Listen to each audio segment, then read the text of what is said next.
Hello, কেমন আছো সবাই? আজ চলে এসেছি আমি আমার থার্ড ভ্লগ ভিডিও নিয়ে।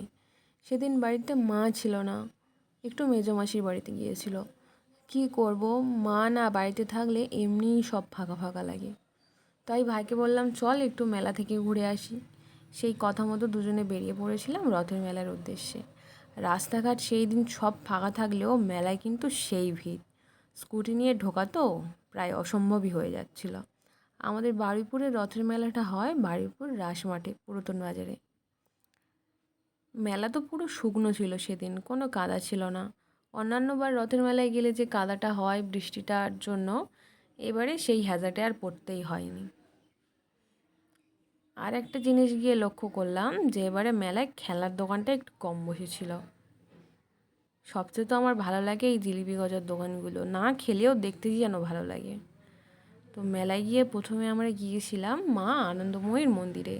এখানে যতবারই আসি আমরা প্রথমে মা আনন্দময়ীর মন্দিরে যাই, তারপরে বাদ বাকি যাই কাজ থাকুক সেটা করি।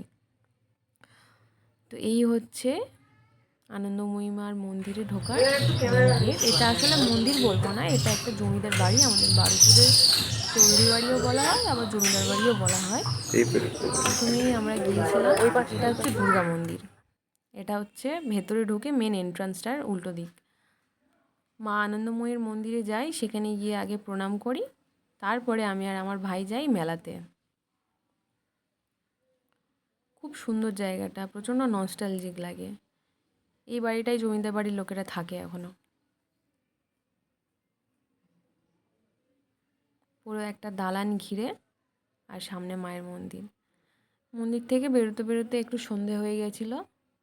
ড্রাগন ট্রেনটা চড়ছিল, দেখলাম। ছোটোবেলার কথা মনে পড়ে যায় কিন্তু, বলো এইগুলো দেখলে।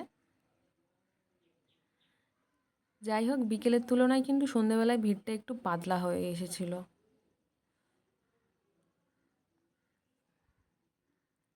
কেন জানি না ভাই সেদিন কিছু খেতে চাইছিল না মেলাতে, সেজন্য আমিও কিছু খাইনি। চলে গিয়েছিলাম গাছের দোকানে, দুটো পর্তুলিকার আঁটি আর একটা মানি প্ল্যান্ট কিনেছিলাম। নিয়ে দুজনে বাড়ির দিকে বেরিয়ে পড়লাম। ব্যাস, এই পর্যন্তই ছিল আজকের ভিডিওটা, একদম ছোট্ট একটা ভিডিও। ভালো লাগলে একটা লাইক করো আর চ্যানেলটা সাবস্ক্রাইব করে দিও।